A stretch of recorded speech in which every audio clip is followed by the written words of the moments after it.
So excited to be here today. Feel free to jump into the chat and share the affiliate that you're with and your name.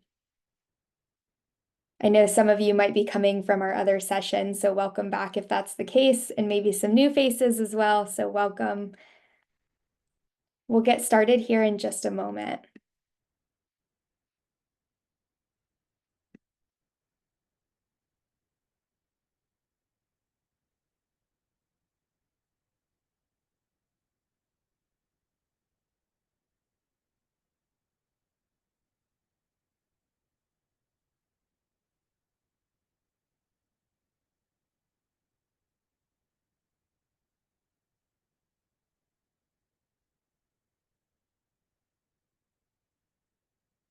Awesome, great to see everyone.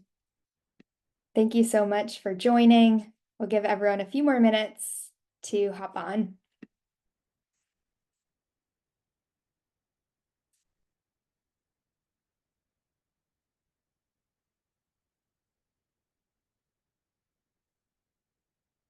Amazing. Great to see so many people joining us today from all over. We're going to go ahead and get started here in just a moment. Okay, awesome. So hi, everyone. Welcome to Transforming Volunteer Engagement from Women Build to Sweat Equity. My name is Hannah Fox. I'm our Customer Experience Manager here at Giveffect, and I have the privilege of working really closely with a lot of Habitat affiliates all over the country, really seeing firsthand the creative ways that you all are engaging with volunteers and sponsors and families. So I'm super excited for our session today. I do have a couple of quick housekeeping notes before we get started. Please make sure that you're putting any questions for our speakers in the Q&A tool at the bottom of Zoom. And feel free to use the chat for any comments or anything that you want to share. Today's format is going to be about 30 to 40 minutes of learning and then 10 to 15 minutes of audience Q&A. Just a quick word about Giveffect for those who might not be familiar. Giveffect is a 10-in-1 nonprofit technology that many affiliates use to manage donors, volunteering, fundraising, events, communications. Really, the list goes on. And so all of our teams work with the same information and spend less time on manual tasks. So for a closer look on Day 3 tomorrow, we are going to be doing a tech spotlight. So be sure to join us if you want more information about Giveffect. But I'm so excited. Today, we're joined by 3 leaders who are reimagining what volunteer engagement looks like in their communities. So we have Liz from Habitat for Humanity of Boone County, Anne from Garland County Habitat for Humanity, and Felicia from Habitat for Humanity of Northwest Metro Atlanta. I'm so grateful. Thank you all for being here. And to get us started, I'd love for each of you to just introduce yourselves and share your role and your affiliate size, and also one priority that you're focused on right now. Okay, I'll start. I'm Liz Qua. I'm Executive Director at Habitat for Humanity in Boone County, which is one of, we'll say, donut counties around Indianapolis. So we're just in the northwest corner. The bottom part of our county is a suburb of Indianapolis, and then we go very rural. So we are considered an intermediate affiliate with about 70,000 people in our county. So on the smaller side. And one priority I'm focused on, which you'll hear, we're in the middle of our women build. So peer-to-peer is a big deal for us right now. So that's a big deal. Love it. And I'm Ann Quinn. I'm Director of Operations for Garland County Habitat for Humanity in Hot Springs, Arkansas, which happens to have the best water in the world. We have been incorporated since 1995 as of today, so this is our 30th year. We have built about 170 homes, almost 30 rehabs since we started. We're a decent size. Our service area is about 100,000 people.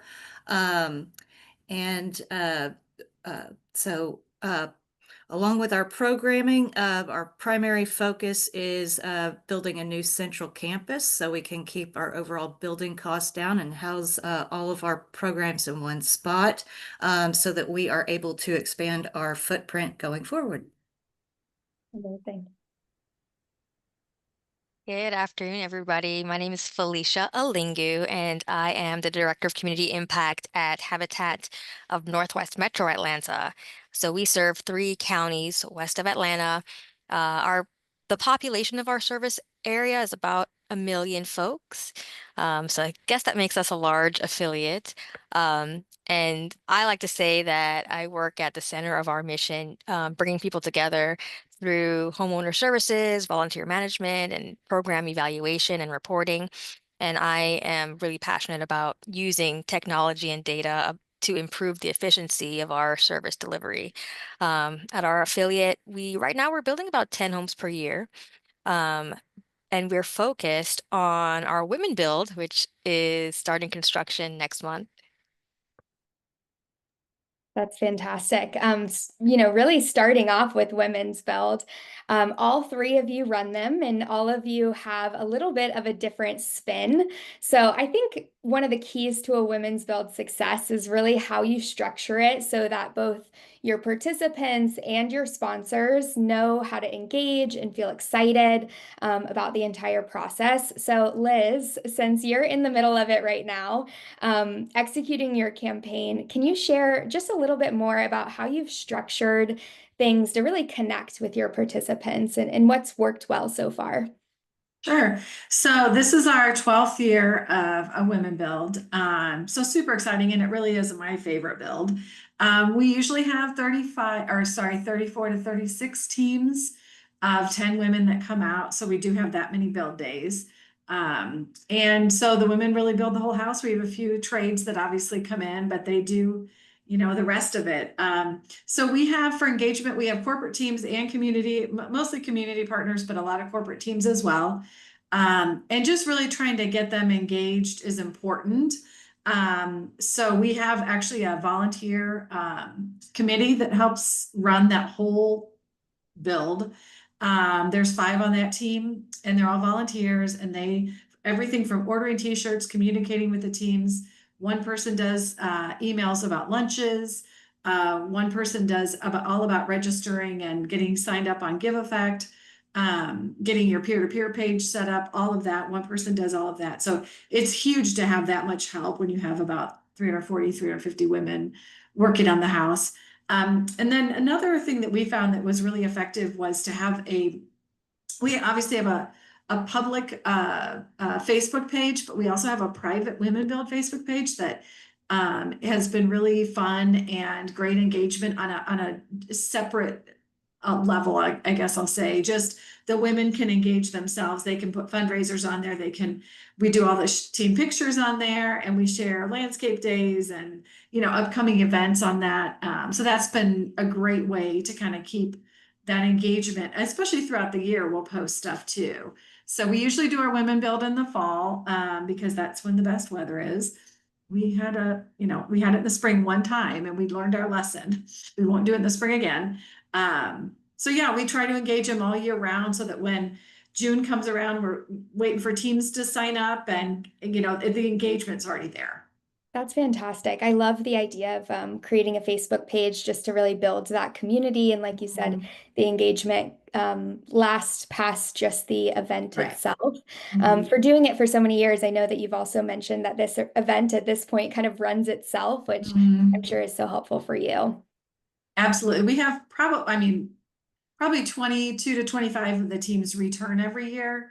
Sometimes with new members, but a lot of the same team members, right? And so that's exciting. Or sees the same women. I mean, he has we always say it's Groundhog Day, right? He has different group of 10 women or 10 volunteers coming every day, and you never know what they know. But it's fun when you start seeing the same people come back, and they're super excited, and women get it done. Like right? I mean, I'll say it's a very competitive build. The women always want to know if their team did the most that day. Like if they got ahead of schedule, and that, the women build is almost never behind schedule. So it's very exciting. You gotta love that.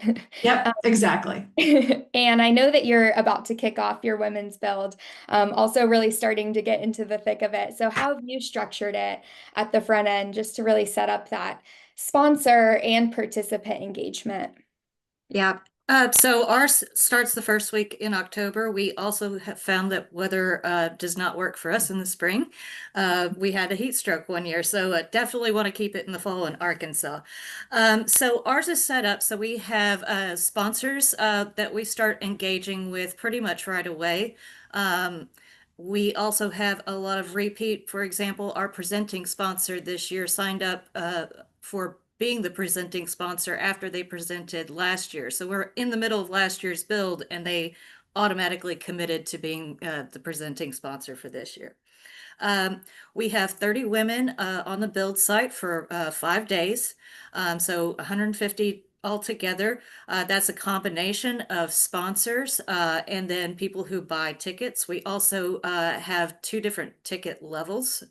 We have a VIP pass and then we have general registration. So we really have a really good mix on that. So every day is quite different. We even have one sponsor that buys out an entire VIP day in addition to their sponsors. And each of our VIPs are then featured in a magazine later in the year, a local magazine later in the year. So it really helps us really build excitement because that will come out even months later. So we engage with them in that way all year round. Um, so yeah. It's great. And it's so great. I think your team does have such strong sponsor support. And so I'm sure that we'll dive into that a little bit more later, but it's so great to hear. Yeah. Felicia, I know that you're in a little bit more of the planning stage. I know your team has experienced some delays. So I guess just tell me a little bit, like, what are you building into your campaign or adjusting? How are you structuring it to make sure everyone feels included and energized? Yeah, tell me a little bit, I guess, about that. Yeah, so this is actually our affiliate's first women build since 2018. So we don't do it every year. So it's been a bit of a new experience for most of the staff at our affiliate. And we have a committee of volunteers that, drives the fundraising, and they kicked off last year by raising money for a special Women Build Volunteer Day on a separate build last fall. And that got everyone excited to engage in the peer-to-peer fundraising campaign for what would be the official Women Build House in 2025. So the idea is that if you raise a certain amount, you get to bring a certain amount of volunteers to participate in the construction. Now, our build was supposed to start in the summer, but there were some delays in the land development. At Habitat, we know how that goes. So there was a little bit of a lull while we waited for that to clear up, but we are now getting back on track to start building in October. And we have a new mission advancement officer who had the great idea to do a land dedication event so that we can bring those participants onto the property to see the progress and meet with the home buyers and get everyone fired up to continue raising money and recruiting their volunteers. Um, our RSVP campaign in Giveffect for that event, right now we have 68 attendees. Thank you for putting that visual up on the screen. And so we're excited to see, our Women Build come to fruition. That's amazing. Yeah, I know that, like you said, just there's been so much that you've done to keep the momentum going while you're experiencing those delays. Is there anything else that you've done other than that land dedication, of course, just to keep volunteers engaged leading up to that Women's Build campaign? Yeah, there have been other events as well. There was an event that we had a fundraising event at a barbecue place. So it's, a local business that wanted to support us. So you went and got some barbecue and they donated a portion of the sales from that day to the Women Build effort. And of course, just staying in contact, we have a mailing list for those Women Build contacts that we reach out to, let them know what the updates are so that everybody is in the loop as to what's going on with Women Build. That's fantastic. I'm so excited to hear that it'll kick back off in October. So great news. Okay, so let's talk a little bit more about the funding model. So I know that, everyone can do this a little bit differently, and you've already shared a little bit about tickets and the tiers and all of that, but let's get into more of the specifics. So Liz, your 10-person teams, tell me a little bit more about that funding model, the teams, the ticketing, the sponsorships. So yeah, we don't do tickets. So we do have corporate sponsors that will sponsor teams. For us, it's $2,500 to sponsor a team. When a team captain signs up who's just from the community, we let them know, like part of the training, we have a little training that we have team leaders do, is they're responsible for raising $2,500. So they bring 10 women and each woman has to bring either $250 or they can get sponsored to the whole 2,500. So most of it's the individual person's responsibility to raise the 250. And peer-to-peer has been amazing, I just have to say. We can always tell when somebody has shared their peer-to-peer link on as some kind of social media, because we see a bunch of donations come in with that person's name on it. And it's cool because they'll get little messages on there like, I love this, that's so great, go women or whatever. And then, when the donor sends that donation in, then the team that they're sponsoring, that person gets an email saying, hey, so-and-so just sponsored you. And they get the note too. So that's really nice. So the peer-to-peer thing has been amazing. We have a goal of $100,000. It costs us more than that to build the house. But I mean, like, we're already at 120,000 and we're only in the third week of our build. So, I mean, it does very well. We have, a lot of teams that do the Dine to Donate, which is a restaurant giving back some money for a certain dinner time or whatever. We have Domino's games going on. We have Pampered Chef, I just heard. I mean, there's all those kind of normal fundraisers, but the peer-to-peer is definitely the most effective, efficient way for a team member to raise their 250. I love that. Yeah, that's Yeah. great. And I know that you might do it a little bit differently. So tell us a little bit more about your funding model. Okay, so as I said before, we kind of start seeking out sponsorships early on, or rather, in our case, most of the time before we even begin our sponsor drive, we've already got a lot of sponsors committed. We have different sponsorship tiers, and each one of those tiers comes with a certain number of participants. And then what we have found, though, is many of those sponsors will then go on and buy additional tickets. We keep it closed to the general public through August 1st, and then any tickets that have not been reserved by sponsors or purchased in addition to by sponsors are opened up to the public. So we have our tiers run from $10,000 all the way to $500. $500 doesn't come with any slots, so sometimes we'll have people that buy that and then buy their tickets on top. Our VIP passes are $150 per person, and those come with, like I said, a feature in a local magazine. They get different things like a tool belt, tape measure, just things that are habitat related as part of their goodie bags. Each general participant pays $50 to register, and they get nail apron, safety glasses, construction pencil, all that. We have food sponsors every day. We provide a light snack and coffee service at breakfast. Then we have lunch provided in the afternoon. And we have photography sponsors who come out and take professional photos throughout each day's event that then are shared with the various teams that are there. So we have a lot of situations where we'll have a bank that they've done our ladder sponsorship, which is $2,500, and then they find out that their staff are arguing about who can go and who can't, and then they'll go ahead and purchase 5 more. In fact, we had that situation this morning where they wanted 6 more, and we're running out of slots. Our Women Build sells out every year, and this is our 10th year. So it's fantastic. Yeah. And so we, like I said, we set a deadline for our sponsors to register. If they have not reserved those slots by August 1st, then they're well aware that that gets sent back out there for the general public to sign up. And we always have a waiting list of people contacting us. Is it time to sign up yet? Is it time to sign up yet? And so as soon as that first email campaign goes out with the link to sign up, then all of a sudden, we better hope that our sponsors have secured their slots because they're not going to stay. That's a fantastic problem to have.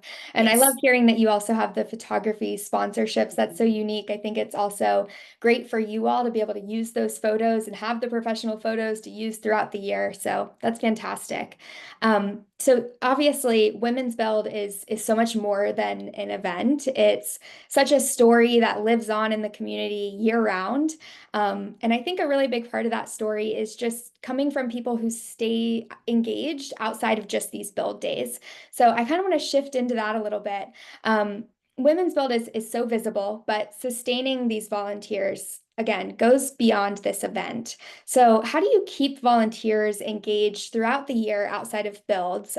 Felicia, I know you already touched a little bit on some of the events that you all are doing, but I guess share a little bit more, maybe like how you leverage corporate sponsorships or partnerships. Just tell me about what you're doing to keep people involved throughout the year. Absolutely. We are blessed that we have so many organizations that want to support our mission and work together alongside the people that we serve. But we do have a limited amount of build days on our new construction homes every year. So we don't want to turn anybody away from working with us. So we have been adding new programs to expand the available volunteer opportunities. So one of the latest programs is called Community Curb Appeal, and I do have a little screenshot of our flyer that we are kicking it off on October 8th with an event that is going to be sponsored by the Atlanta Braves Foundation and a neighborhood called Claxton Commons, which we built in the early 2000s. The purpose of Community Curb Appeal is really to bring those corporate and community sponsors together with existing Habitat homeowners to improve the existing homes and neighborhoods. These are like landscaping and home preservation projects that allow us to have continued engagement with homeowners who have been in their homes for 10, 20 years. And some of them, most of them actually in this neighborhood have paid off their mortgage. Um, so it's a way to continue to engage with them, but it's also an opportunity to ensure that the neighborhood remains a good representation of our organization so that others living in the area can drive by and think, wow, Habitat for Humanity has made, a positive contribution to our community, and that will be lasting. That's fantastic. Yeah, what an amazing idea. And I know that I see some comments too, just people echoing that same sentiment, and also asking if you could share that graphic. So maybe I know there's some ways to get in touch with you, and we can talk about that later. But thank you so much for sharing that, Felicia.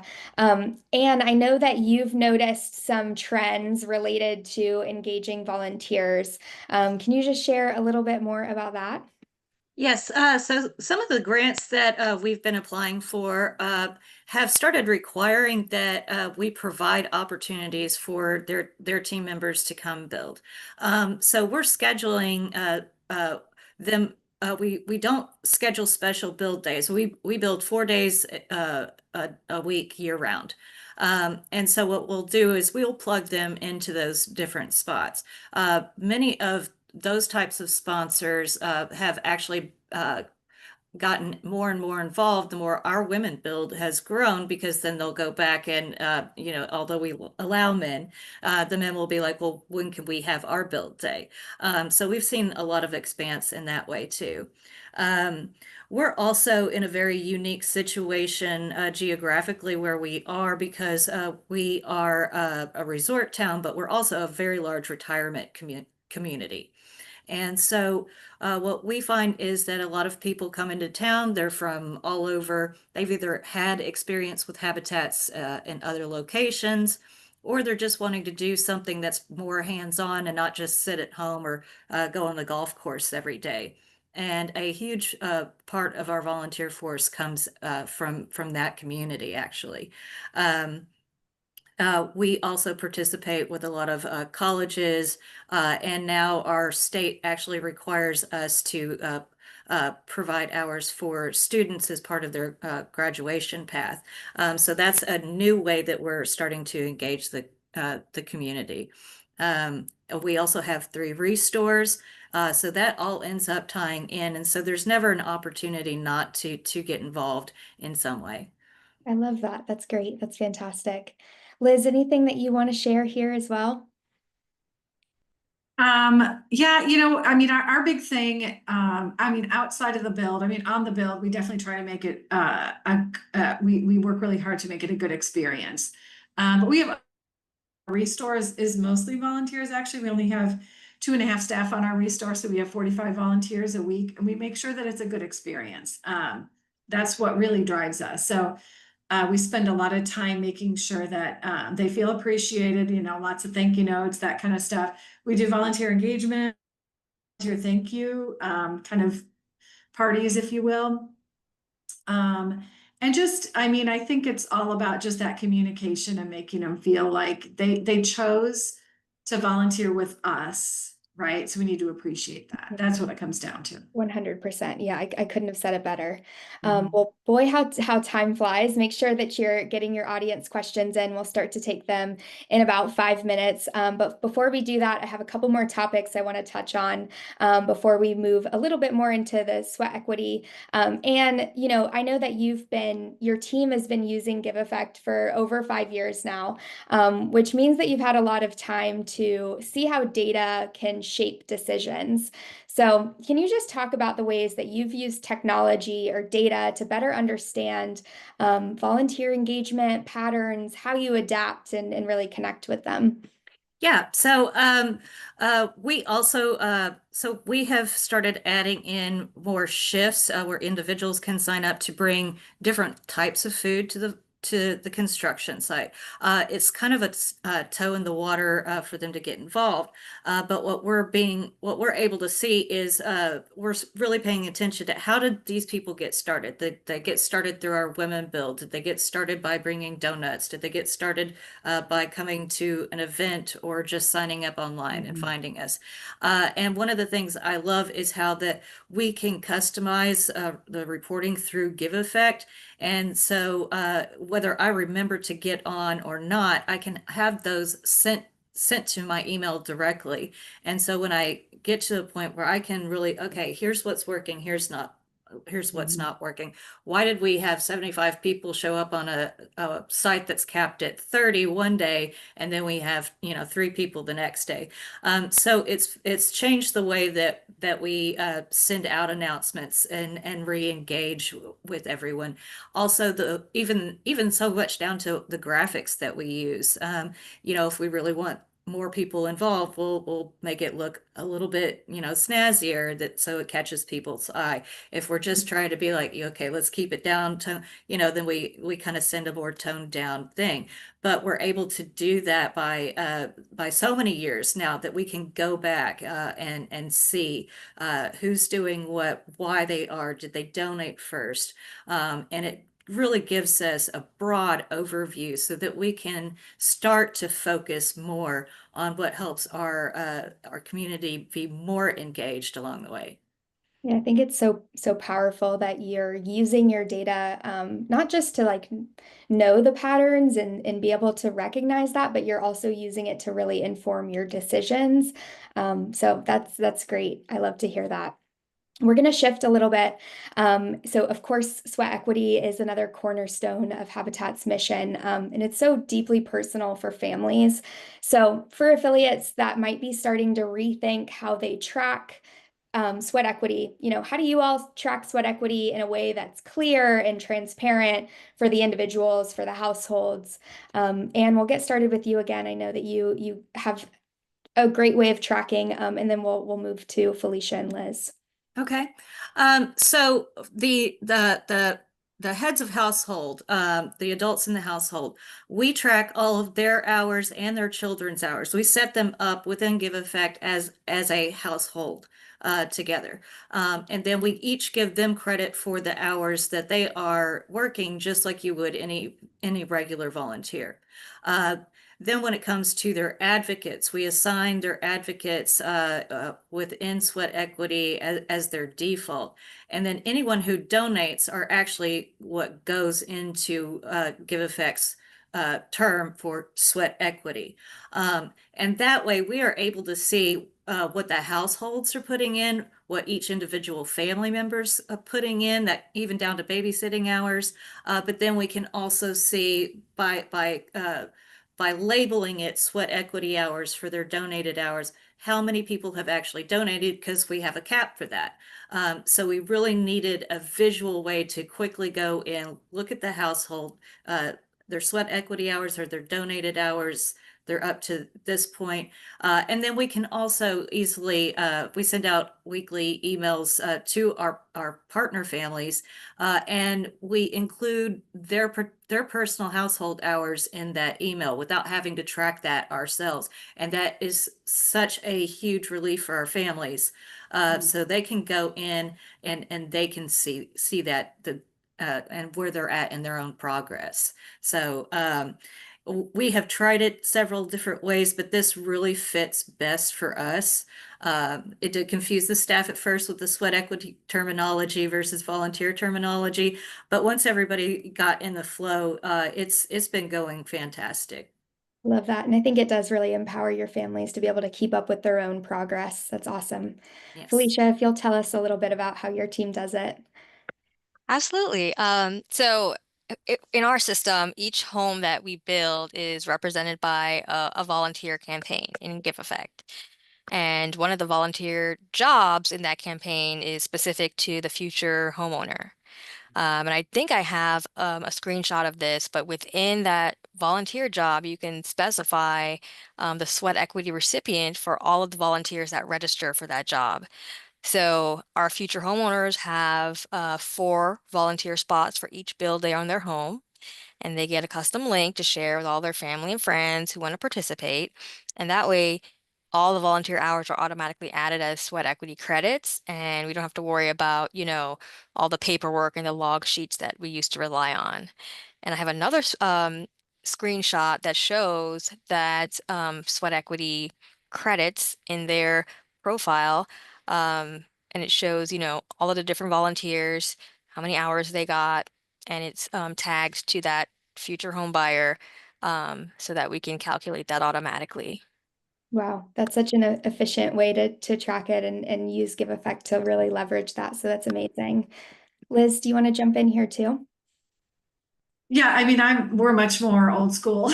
I'm sorry. No, We it's are, good to hear all perspectives. yeah, and we're just a small staff. So we're dipping our toes in, let's say. So we do have a pretty large family selection team that volunteers that track all the sweat equity, and we use the old school sheets to sign up and stuff. But we did start this year with along on the volunteer calendar that's public. There are days that I've had to be very specific in the wording because I've had many people sign up on the wrong day, but it says it's for sweat equity only, and we allow 2 homeowners each day to come on site.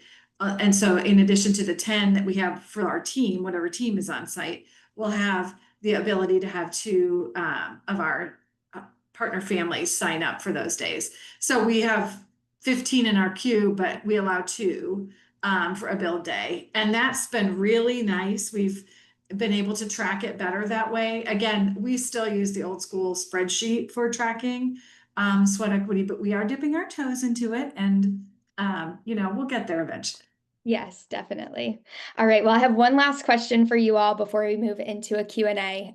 Since, of course, our summit is all about what's next, just tell me one priority you're excited about for your future. So, Liz, go ahead and kick us off there. So much.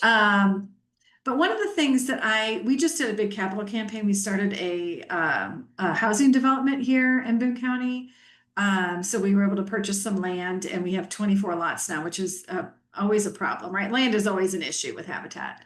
And affordable land is a big issue. So we started a capital campaign, and we really, one of the things that we hadn't been doing before very well was tracking interactions.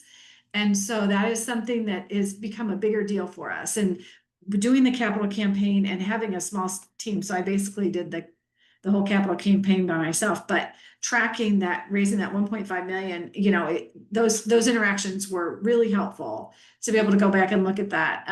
So that was something that we're kind of focusing on a little bit more now, like how to engage those specific donors, you know, the bigger donors, and how to make sure that we are, you know, sending them special newsletters on updates and that kind of stuff. So that's been really helpful. That's super exciting. Felicia, go ahead and add what are your thoughts here? What's next for you all? Yes, so this is actually pretty timely for the Habitat Next with Giveffect, because we hired somebody new who is probably watching the webinar right now. Her name is Yolanda, and one of her main duties is going to be focused on making sure that our Giveffect data is clean and tidy, because we subscribed to Giveffect in 2022. And when we did that, we imported data from like 5+ different platforms that we used historically. And since then, we've had changes in our programming and the way that we fund our mission. So we want to ensure that our historical data is clean and accurate so that we're prepared with the information that we need to step into future directions. So that's our priority for the rest of the year. That's amazing. I'm so happy to hear that you're growing your team. And I'll be sure to flag to your account manager that Yolanda can certainly go through a re-onboarding there. So that's great. And go ahead and round us out. What's next for your team?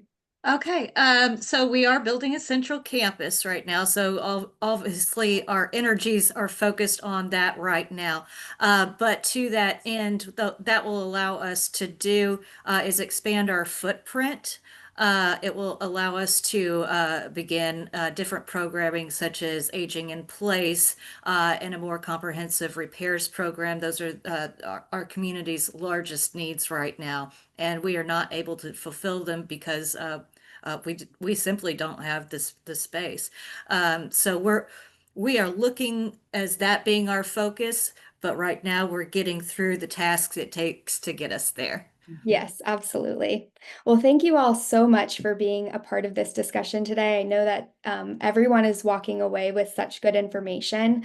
I have a couple of last audience questions before I pass it off to my colleague, Tara. So a question for Anne and Liz. Do you only allow teams to do builds? Do you allow any single participants? I know we touched on it a little bit, but anything you want to elaborate there? Yeah, for us, we have a faith build that's partners with churches.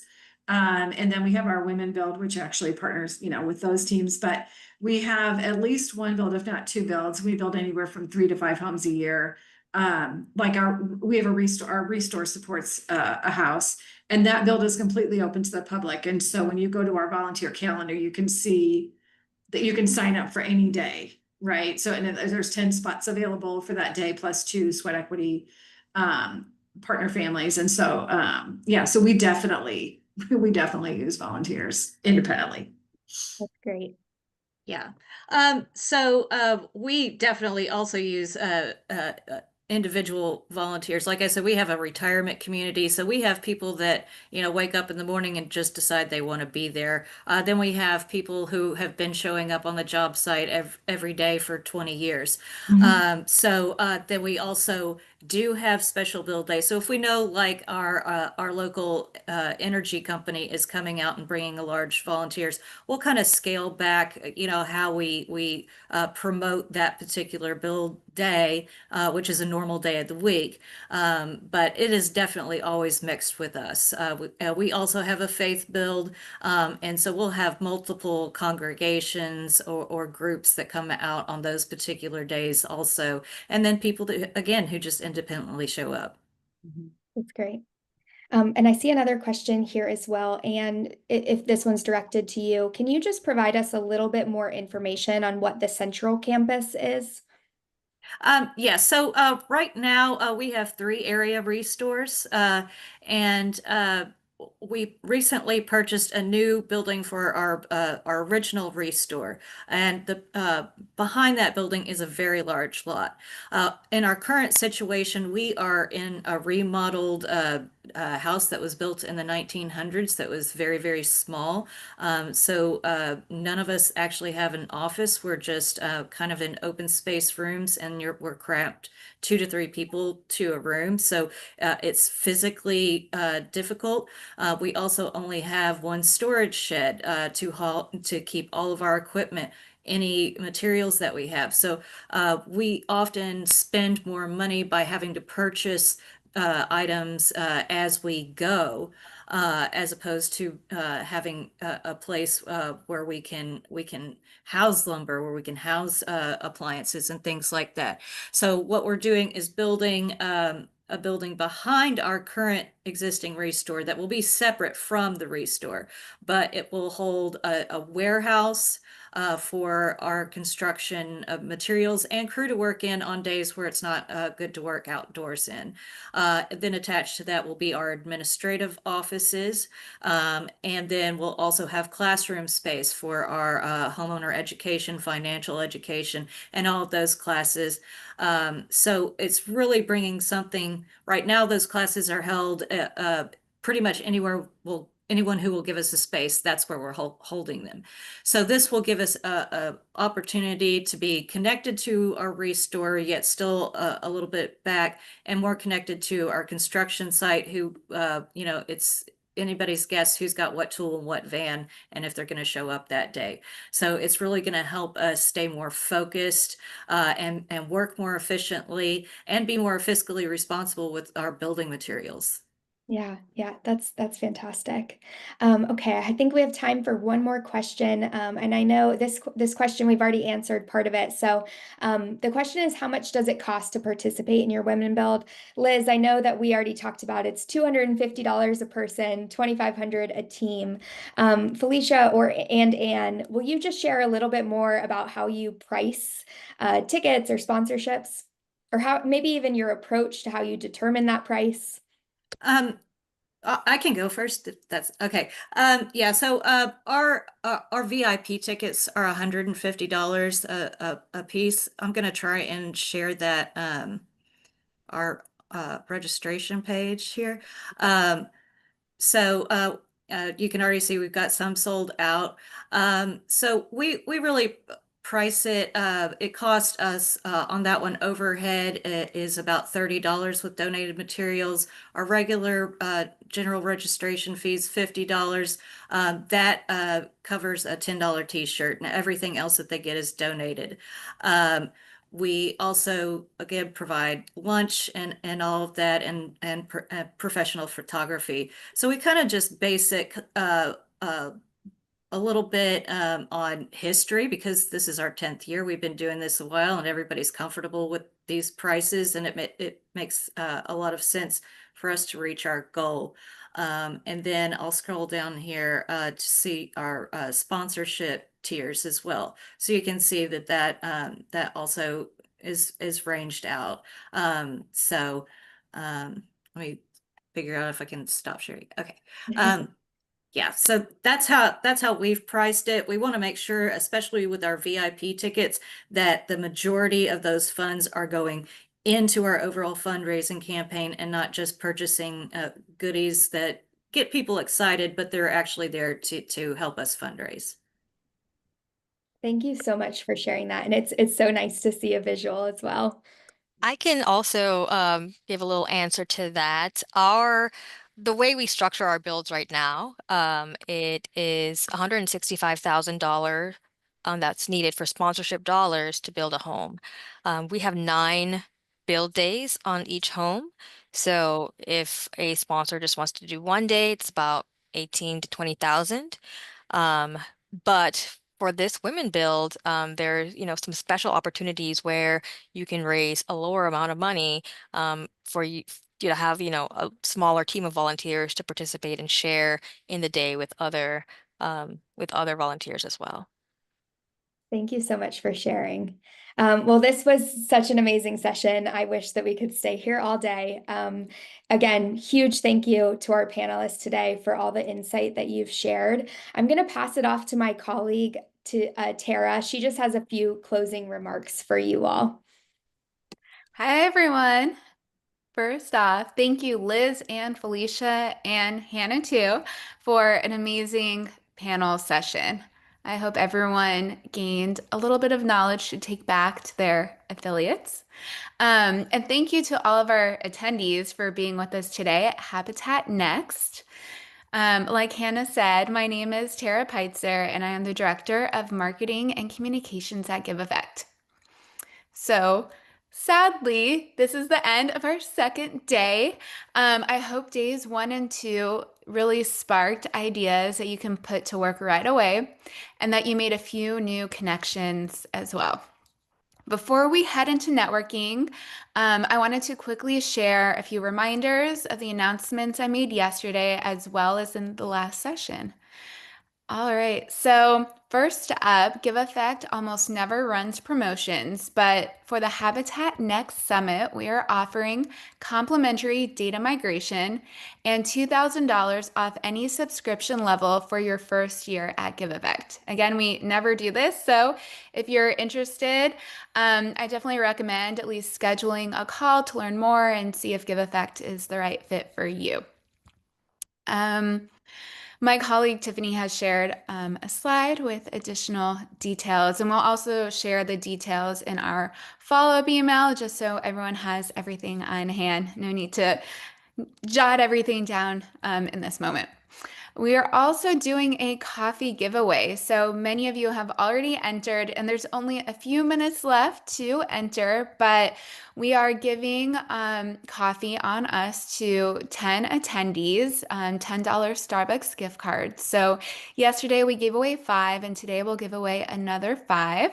To enter, simply follow Giveffect on LinkedIn. Comment on any of our September posts using at Giveffect in order to tag us, and share one thing that you have learned or still hope to learn at Habitat Next.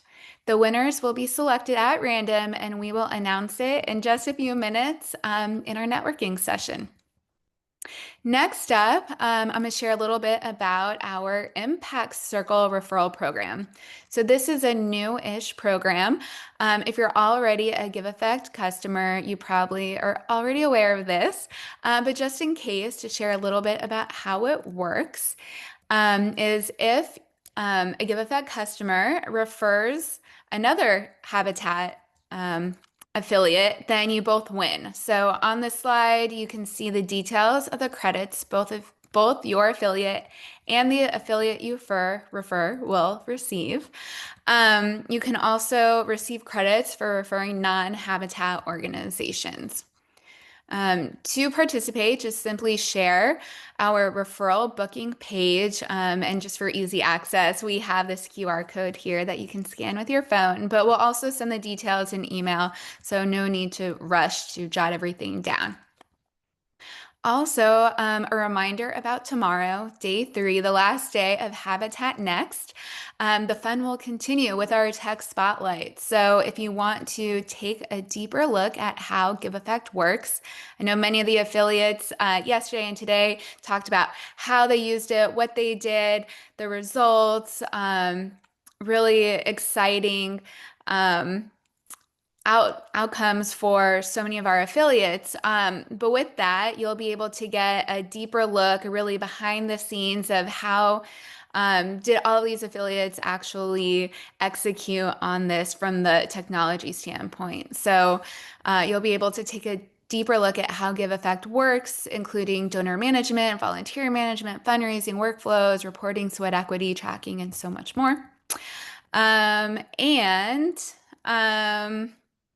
the last thing, the last announcement, so thank you for bearing with me, is before we head into networking, I just wanted to give everyone a heads up that we will be sending out a survey next week. So please keep an eye out and let us know your thoughts to help us plan for next year's summit. We hope you found a lot of value, but would love your feedback on ways we can improve, what you liked, and other areas we should focus on next year.